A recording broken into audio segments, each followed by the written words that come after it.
On July 27, 1973, two Brooklyn teenagers, 16-year-old Mitchel Weiser and 15-year-old Bonnie Bickwit, stepped out of their neighborhood for what was supposed to be a simple summer adventure.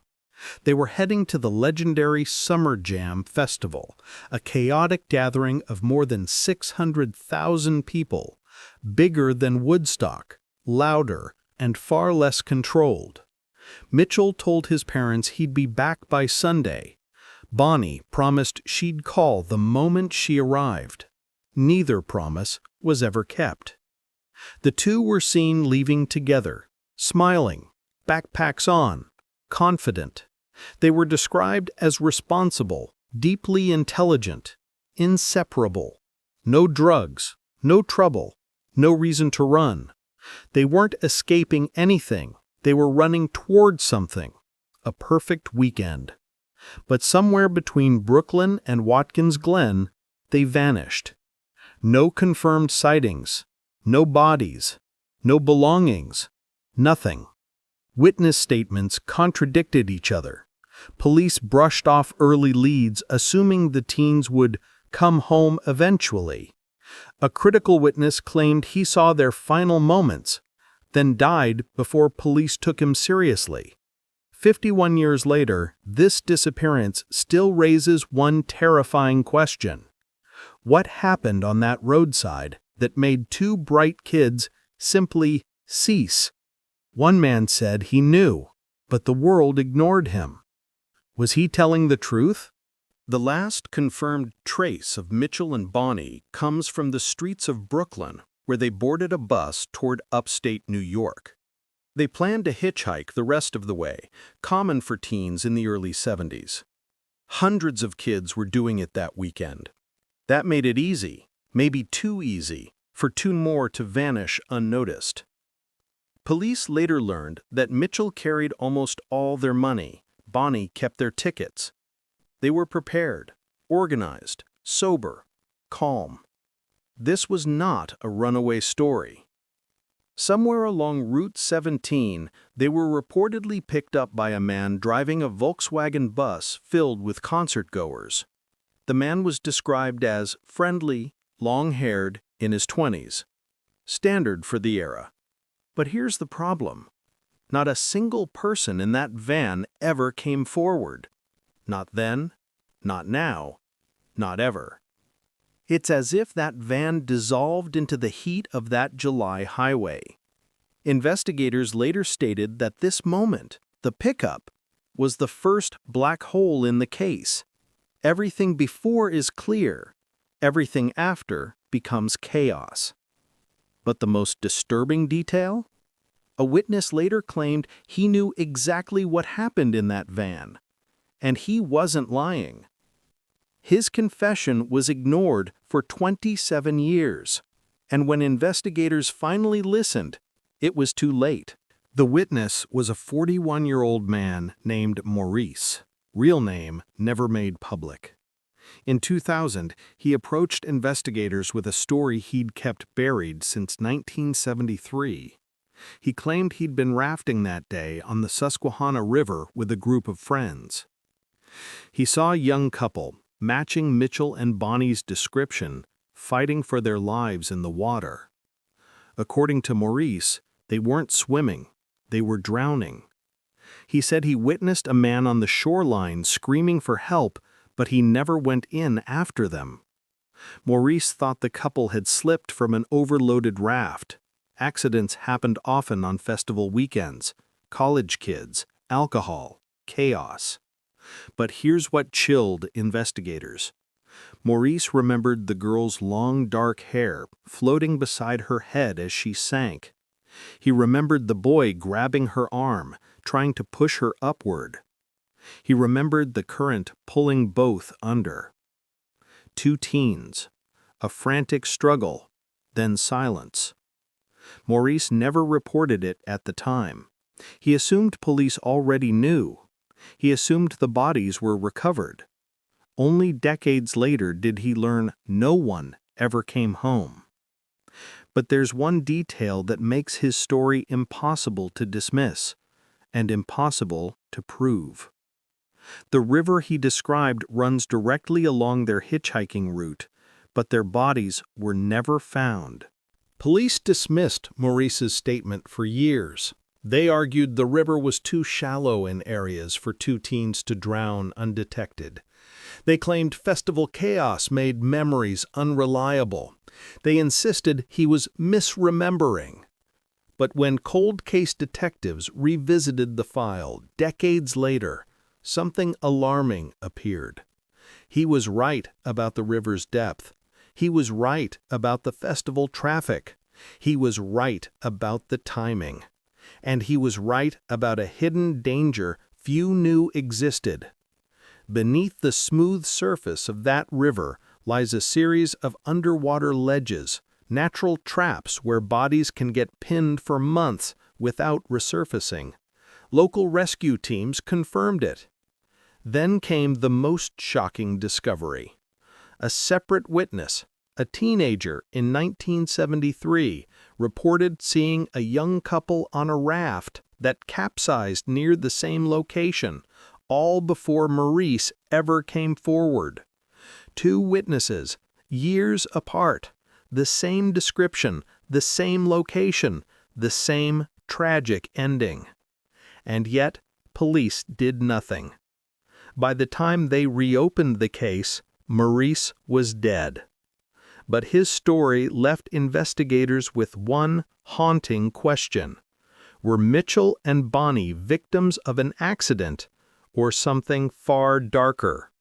Because the next piece of evidence suggests they may never have reached that river alive.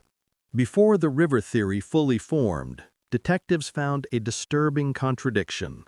Bonnie was known to be terrified of deep water. Friends said she refused to swim in lakes or rivers. She wouldn't even go near the edge during school trips. So why would she suddenly climb onto a raft with strangers? Unless she didn't choose to. A retired detective uncovered a forgotten report buried in the original 1973 file. A man claimed he saw a Volkswagen van pulled over near the riverbank that afternoon. Inside it were several young concert-goers and one teenage girl who looked distressed. Distressed, not crying, not screaming, but stunned. As if something had already happened. The man told police he felt something was wrong, but the officer who took the call wrote only one sentence.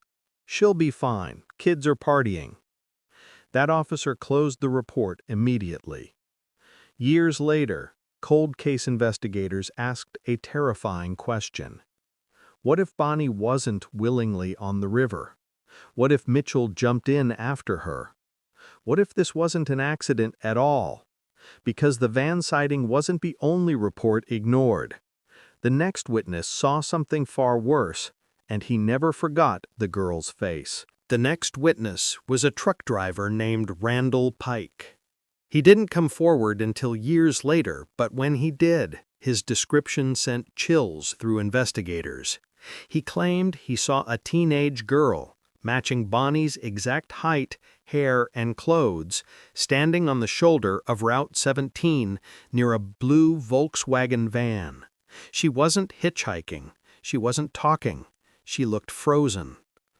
Randall said she kept glancing toward the woods as if someone was there, watching. Then he noticed the boy, a few yards behind her, same age, same hair as Mitchel. But the boy looked different, terrified. Randall slowed his truck and leaned out of the window to ask if they needed help. He swore the girl opened her mouth to speak, but the sliding door of the van snapped open first. A man inside yelled, "They're fine! Keep moving!" Randall remembered the tone, not friendly, not casual, commanding, a threat hidden in a single sentence. He drove off, but checked his mirror. The girl was gone. The boy, too. Only the van remained. Randall reported it decades later, long after the van's driver vanished from the record. And what investigators discovered next made that van the center of the entire case. When cold case detectives revisited the van sighting, they realized something shocking. There was no record of any Volkswagen van ever being searched during the original investigation. Not one. Thousands attended the festival in similar vehicles: hippies, travelers, college kids. But police never traced a single van that matched Randall's description. Then came the breakthrough. A retired state trooper remembered a tip from 1973. A blue Volkswagen bus with out-of-state plates was stopped later that evening for speeding. The driver was described as nervous, sweating, and agitated, claiming he was late to meet friends. The trooper wrote down the plate number, but the logbook where he recorded it disappeared. Gone from the record. Gone from evidence storage. Gone forever. Cold case detectives called this the most suspicious loss of documentation in the entire file. Why would a single van's plate record vanish unless someone removed it? And why did 3 independent witnesses describe that same van? The deeper investigators dug, the darker it got. Because the man driving that van wasn't a random stranger. He was already in police files, just under a different investigation. He had been accused of picking up teenagers before, and not all of them survived. The van's suspected driver was linked to a separate case from 1973, the attempted abduction of 2 teenage girls near Binghamton, barely an hour from where Mitchell and Bonnie vanished. The attacker drove a blue Volkswagen bus. Witnesses described him as long-haired, mid-20s, and fake-friendly. One girl escaped. The other didn't. Her body was found 2 days later near the same river where Maurice claimed he saw 2 teens drowning. Investigators realized they were dealing with a predator who used concerts, festivals, and hitchhiking routes to find victims, places where chaos made people disappear without witnesses who could identify a face. But here's the disturbing part. The suspect was never convicted. The surviving girl was too traumatized to testify. Evidence was mishandled. He walked free. And weeks later, Mitchell and Bonnie stepped onto a road where he was known to drive. The timeline aligned. The description matched. The vehicle matched. The method matched. Cold case detectives now faced a terrifying possibility. Their disappearance wasn't accidental. It was patterned. Precisely patterned. And if the same man took them, he might have kept trophies. What investigators found in his storage locker decades later was not what anyone expected. Decades after the suspect died, his remaining belongings were auctioned by the state. Most items were worthless: rusted tools, camping gear, old clothing. But cold case investigators tracked down the buyer of his storage unit, hoping something inside might connect him to the teens. What they found wasn't physical evidence. It was something far more chilling. Inside a dusty box marked "Summer," they discovered dozens of photographs, mostly snapshots of festivals and concerts from the early 70s. Crowds, tents, highways, random people. But in the middle of the stack, a single photo froze investigators. A girl standing near a roadside fence, staring directly at the camera. Long dark hair, jeans, backpack strap visible on her shoulder. Everything matched Bonnie, except one thing. Bonnie had bangs. The girl in the photo did not. Investigators sent the image for facial analysis. The results? 79% probability it was Bonnie. Not enough to confirm, but far too high to ignore. Then came the detail that made the photo even more disturbing. The timestamp on the film roll placed the image hours after Mitchell and Bonnie were last seen. So if that photo is real, someone kept Bonnie alive, at least for a while. But the next photo in the stack revealed something far darker, and it changed the entire direction of the investigation. The next photo wasn't of Bonnie. It was of a muddy riverbank, overgrown with weeds, snapped from a low angle, as if someone crouched while taking it. Nothing strange, until investigators enhanced the image. In the far left corner, barely visible, was the shape of a raft, flipped over, tangled in branches. The same type witnesses claimed had capsized, with a boy and girl on board. Next to the raft was something else, a dark shape, small, unidentifiable at first. But when analysts adjusted contrast, the shape became horrifyingly clear. A sneaker, just one, caught in the mud, size consistent with Mitchell's. Investigators raced to find the location. After weeks of searching old maps and comparing terrain, they found the exact river bend. The raft was gone. The sneaker was gone. 50 years of erosion had erased everything. But the angle, vegetation, and bank shape matched perfectly. Someone had been there. Someone who took those photos. Someone who watched the river. The question investigators couldn't shake was simple. Was the photographer documenting a memory or a crime? While investigators focused on the river, a forensic archivist studying the storage unit photos noticed something everyone else missed. Several images weren't taken near water at all. One photo showed a narrow pull-off along Route 17, fresh tire tracks in soft dirt, footprints near a guardrail, and a crushed soda can.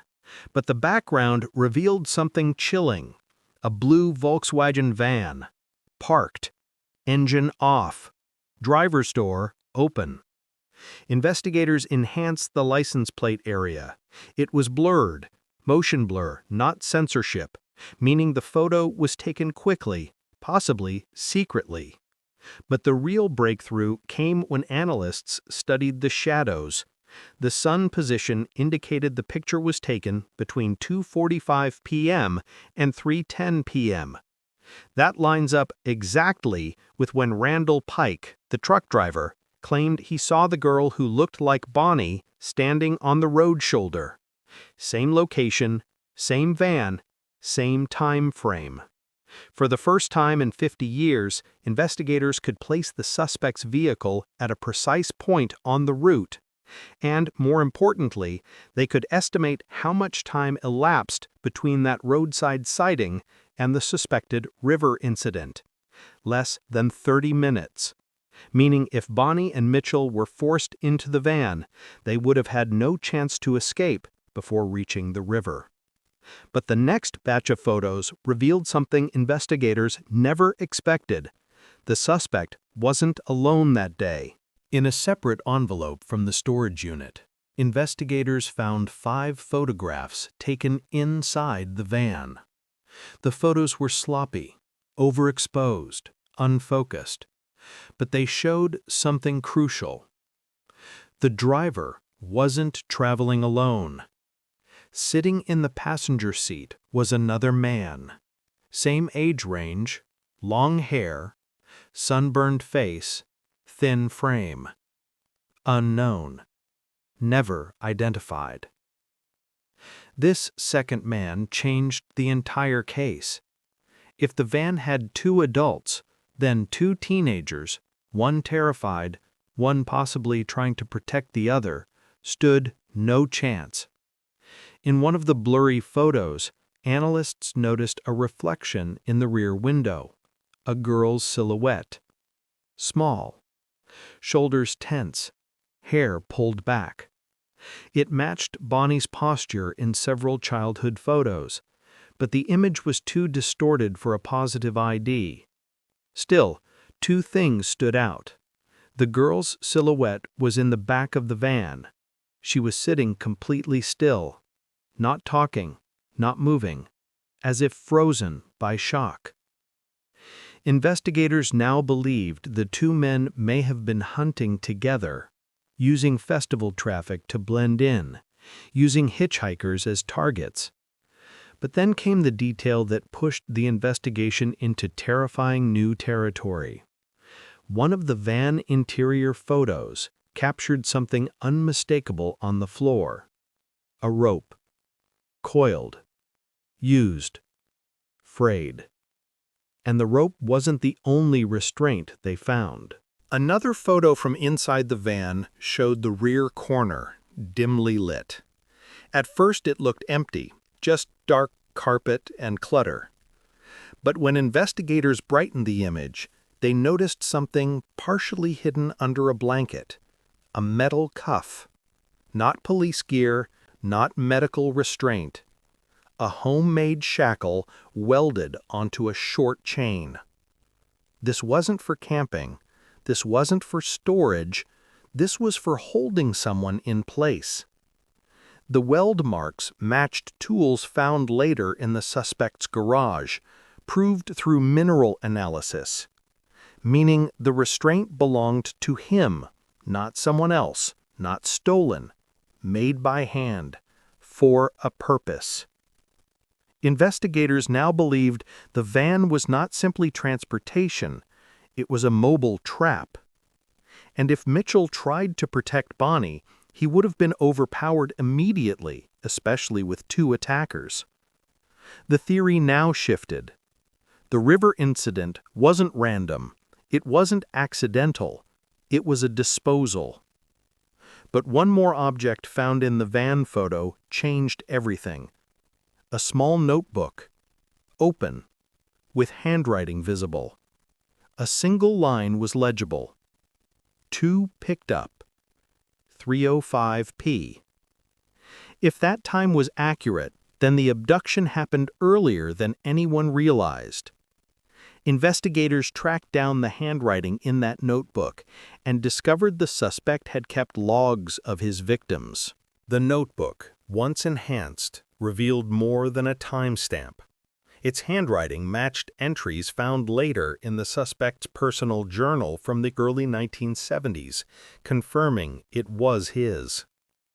What investigators found inside was the closest thing to a confession he ever left behind.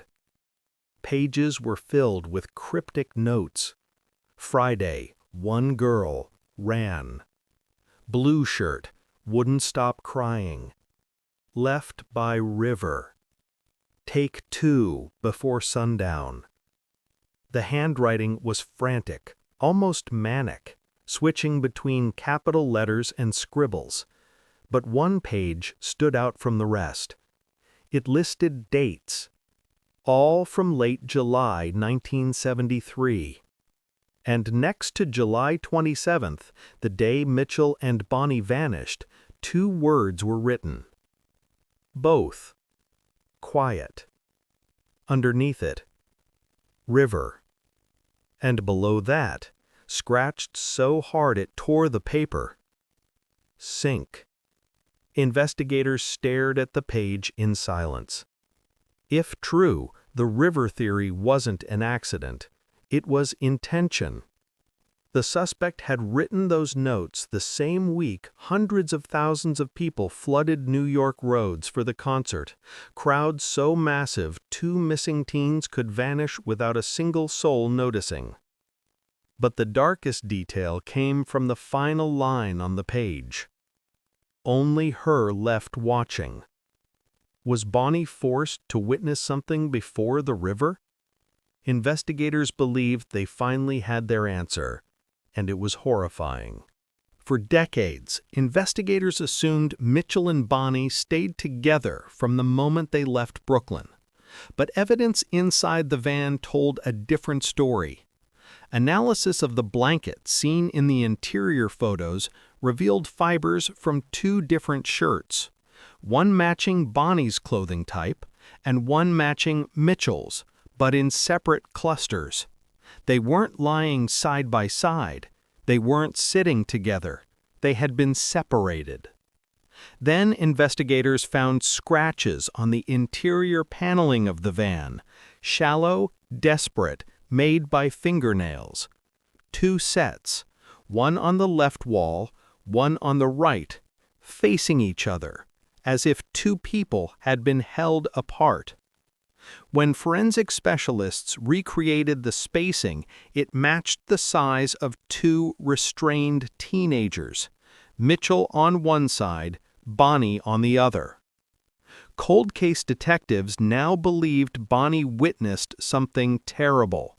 Mitchell resisting, Mitchell fighting, Mitchell trying to reach her. And that single line in the notebook, "Only her left watching," took on new meaning. Bonnie may have witnessed Mitchell's final moments before the van reached the river. But the river wasn't the end of their story.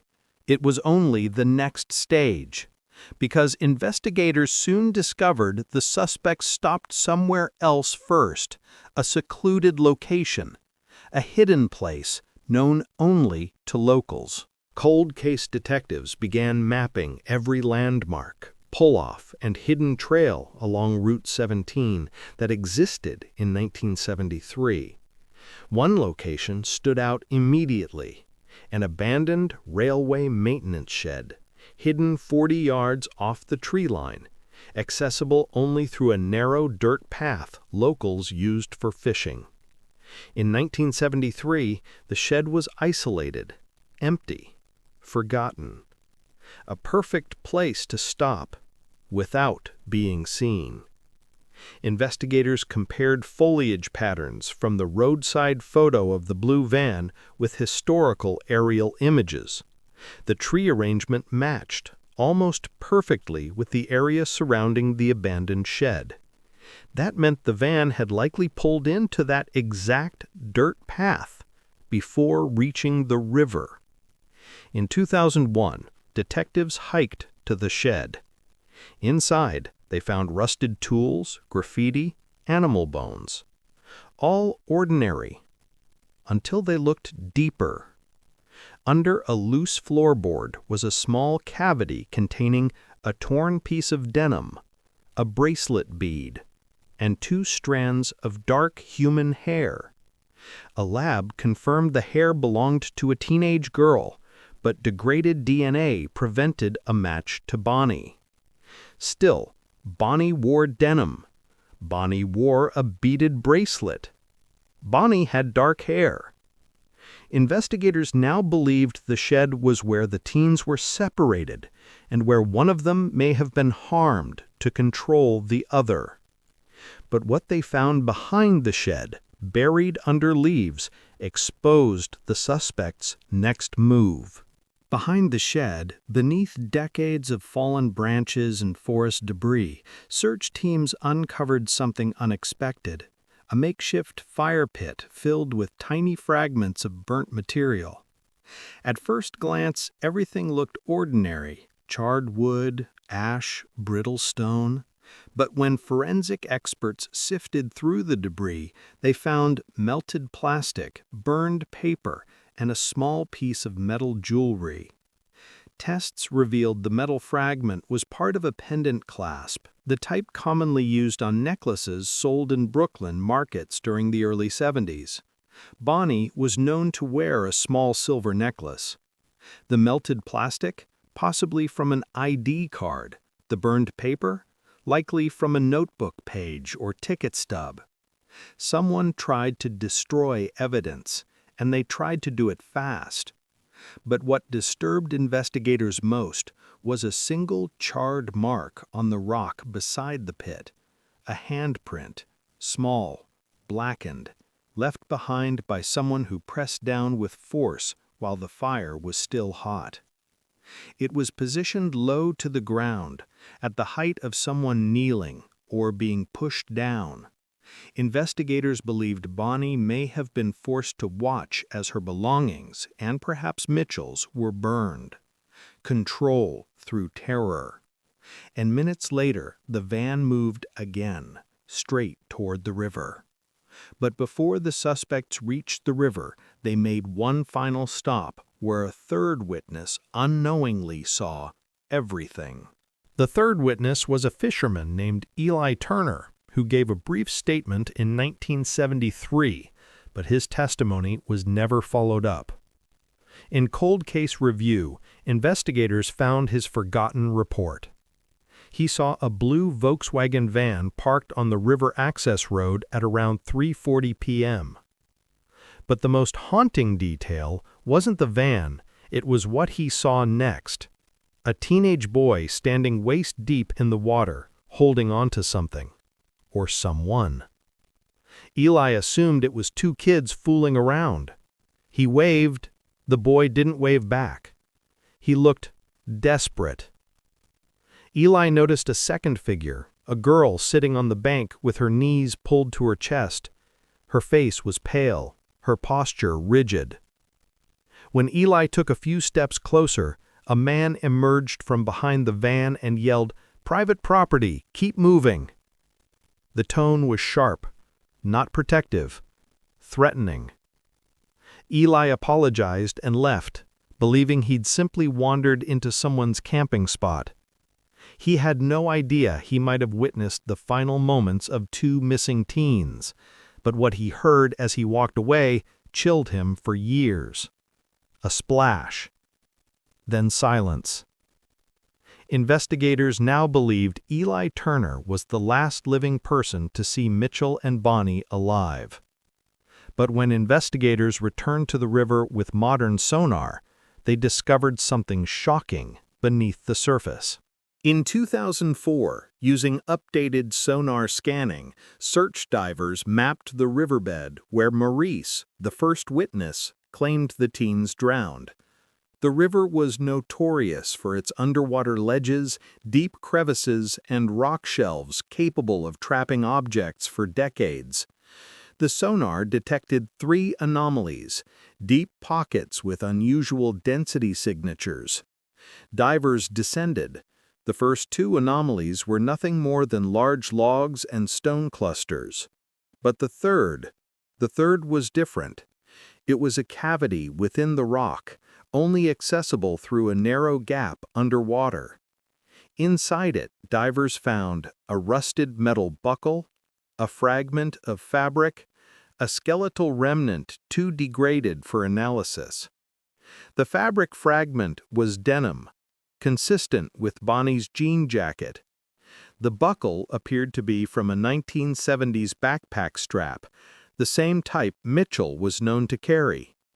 But the skeletal piece, barely a fragment, could not be conclusively tested. The most important discovery wasn't what they found, it was where they found it. That rock cavity was directly below the exact spot where Maurice said he saw 2 teens drown in 1973. 50 years of river movement would have destroyed almost everything, yet small traces remained, barely surviving time but confirming the worst. But the final shock came when investigators uncovered a letter Bonnie wrote days before her disappearance, one that hinted she feared something long before the trip. During a deep file review, investigators located a letter written by Bonnie 4 days before the trip, addressed to her best friend, Julia. The letter had never been released publicly. Most of it was typical teenage excitement. "I can't wait for the concert. We'll be back by Sunday. Mitchel is so sweet." But near the end, Bonnie wrote something unusual. "I keep seeing that van again, the blue one with the noisy engine. It passed my street twice this week. Maybe I'm imagining it." Bonnie also mentioned an unfamiliar man watching her outside her part-time job. She described him as stringy hair, sunglasses even at night, smiling like he knows me. Julia, years later, told investigators she believed Bonnie was being followed, but they were teenagers and she thought Bonnie was exaggerating. But here's the chilling part. The handwriting on the notebook found in the suspect's van matched a note found near the shed with the initials BB written on it. Was it Bonnie's? Was it a taunt from the suspect? Or was it written under duress? Investigators couldn't prove it, but the letter made one thing clear. Bonnie feared the van before she ever stepped inside it. The final 24 hours before Mitchel and Bonnie vanished revealed clues no one noticed in 1973. Mitchel spent that evening with his older sister, Marcia. She later told investigators something strange. He kept checking the window, not nervously, intently, as if watching for someone. When she asked what he was looking for, he shrugged and said, "Just making sure no one followed me here." Marcia assumed he was joking, but she admitted later he wasn't smiling. The next morning, when Mitchel met Bonnie to leave for the concert, a neighbor saw them speaking with a man near the corner store. A tall man, long hair, sunglasses, driving a blue Volkswagen van. The neighbor couldn't hear what they said, but he noticed one thing clearly. Mitchel stepped between Bonnie and the man, as if shielding her. The man then drove off, slowly, watching them in his mirror as he left. This interaction was never documented by police at the time. It resurfaced only when the neighbor read about the cold case in a newspaper decades later. By then, the suspects were long gone. Mitchel sensed something. Bonnie sensed something. But neither knew their fears were about to collide. And next came the final person to ever speak with them, a bus driver who remembered something disturbing.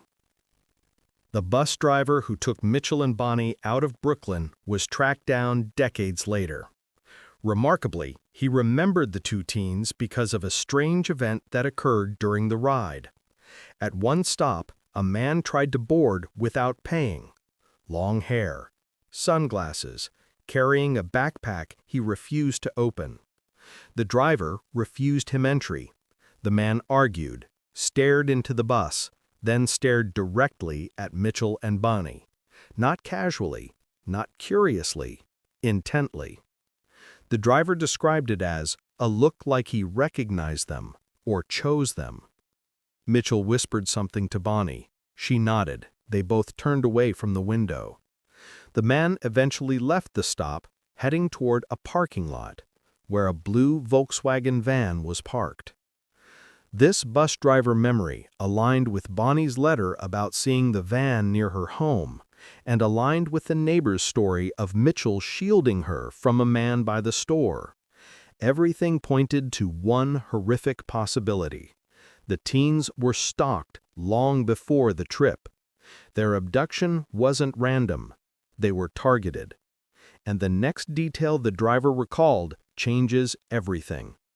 When the teens got off the bus, a van pulled out from behind it, slowly, following them.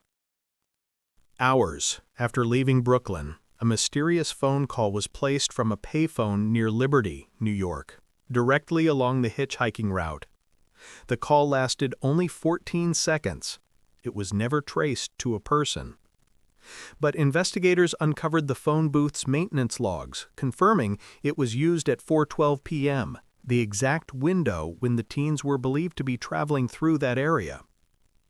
A witness who used the same booth later that day told police he found something inside, a crumpled piece of paper with 2 numbers written on it. One number matched Bonnie's best friend Julia, the other matched Mitchel's home phone. But neither family received a call, no voicemail, no message. just silence. Investigators believe one of the teens, likely Bonnie since she kept the numbers, attempted to call for help, and failed, because something or someone stopped her.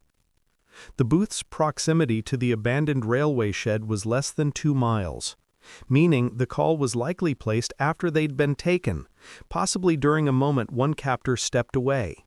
A desperate attempt, a missed chance. And here's the part that still haunts investigators.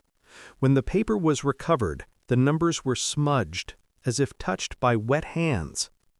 The next discovery proves at least one of the teens fought back and left behind evidence overlooked for decades.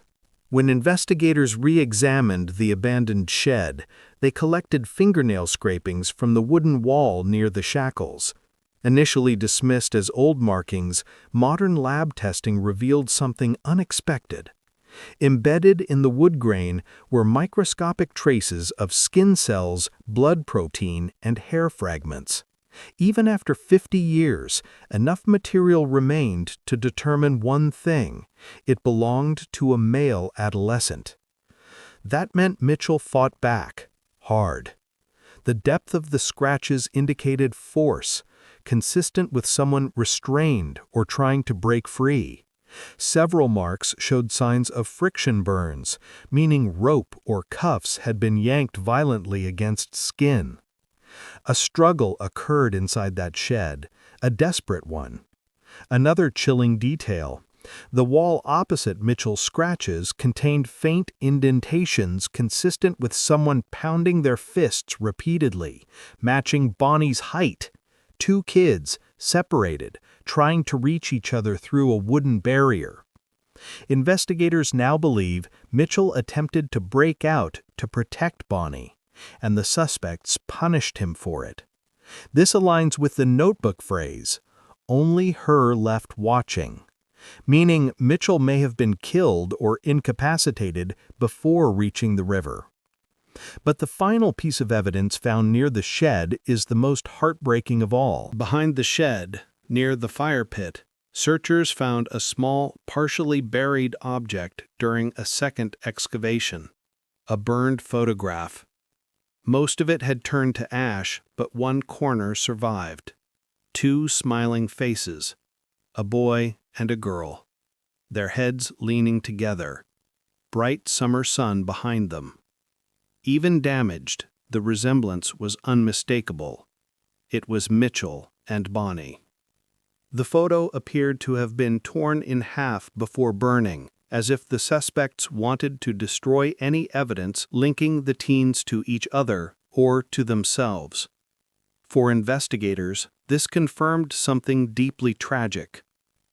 The suspects took sentimental items from the teens before the end, which meant the abduction was not accidental, or impulsive, or chaotic. It was controlled, methodical, cruel. Burning the photo served one purpose: to erase the identity of the victims, their faces, their connection, their story. But the photo didn't burn completely. A piece remained. A memory they couldn't destroy, a fragment that survived 50 years in the dirt. And it led investigators to one terrifying question they had avoided asking. What if the teens' final hour didn't end at the river, but somewhere else entirely? After the shed, after the fire pit, and after the failed phone call, investigators traced the van's final confirmed direction using decades-old road maps and reconstructed witness paths. The van was last seen heading toward an old service bridge, a narrow, rust-covered structure spanning a deep, fast section of the river. In 1973, it was remote, unlit, rarely used except by fishermen and maintenance crews, a perfect place to disappear unseen. When divers surveyed beneath the bridge in 2004, they found metal scraps, old rail parts, and jagged debris, but one discovery stood out: a twisted piece of aluminum with faded blue paint. The paint matched the exact shade used on Volkswagen Type 2 vans in 1973. Was it from the suspect's van? The piece was too corroded for certainty, but its location, directly beneath the center of the bridge, suggested violent impact. Investigators formed a theory. The suspects may have stopped on the bridge, restrained Bonnie, and dumped either Mitchel's injured body or both teens into the river below. The water there is deadly, cold, fast, unforgiving. Bodies become lost in cavernous rock channels. This location also explained why Maurice saw what looked like a drowning struggle later downstream. He may have witnessed the final stage, not the beginning. In 2011, archivists digitizing old police calls discovered a forgotten log entry from the day after the disappearance. It recorded a distress call made from a payphone 17 miles from the river. The caller never identified themselves. They only said one word before the line went dead: help. The voice was young, breathless, fearful, and several audio technicians later concluded it sounded female. The call was dismissed in 1973 as unrelated, but when investigators mapped the caller's location, a disturbing pattern emerged. The payphone was along the exact route the suspects used to leave the river area. Who made that call? Was it Bonnie? If the suspects kept her alive longer, why?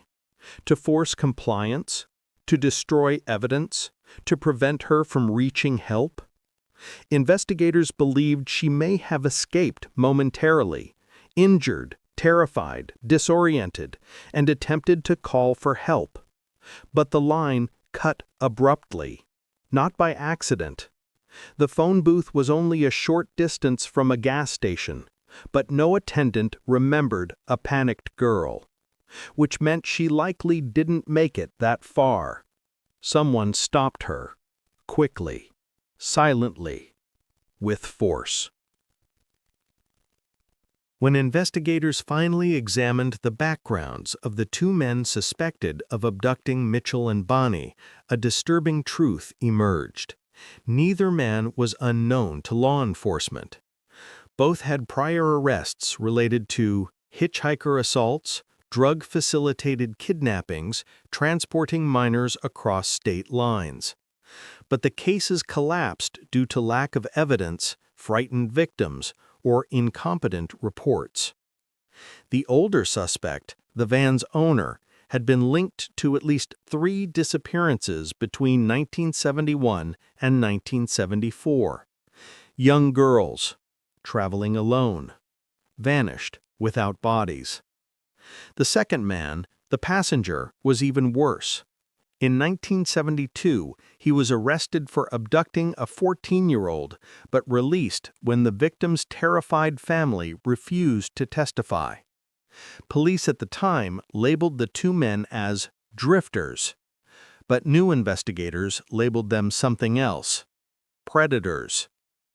The pattern became clear. They targeted isolated locations. They approached teens near concerts. They used intimidation, false friendliness, and overwhelming force. Mitchel and Bonnie were perfect targets, traveling alone, far from home, unprotected. But one disturbing question remained unanswered. Why did the suspects risk targeting 2 teens instead of 1? Among the suspect's belongings was a journal containing cryptic, obsessive entries, fragmented thoughts that revealed a deeply disturbed mind. One page stood out. 2 are easier than 1. 1 controls the other. Investigators believe this line explains everything.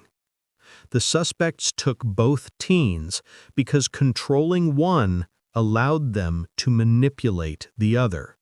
especially a couple as close as Mitchel and Bonnie. This theory matches the separation inside the van, the scratches on opposite walls, Bonnie's forced compliance, and the terrifying phrase, "only her left watching." Mitchel likely resisted first, fought hardest, and his resistance was used as leverage, a way to break Bonnie emotionally. Predators often select pairs for this very reason. One becomes the tool to control the other. Fear becomes the weapon. Near the final pages of the journal, a single sentence was carved with such pressure it cut through the paper. 2 in, 1 screams. Investigators believe this refers to the shed, and to the moment one teen was forced to witness the other's suffering. This was never about opportunity. It was ritual, pattern, method. After decades of evidence, interviews, recovered items, forensic analysis, and patterns, investigators reconstructed the most likely final hour of Mitchel and Bonnie's lives. 3:05 p.m. Abduction. The van pulls over. 2 men force the teens inside. Mitchel shields Bonnie. He's struck first. Separate restraints used. 3:15 p.m. The shed.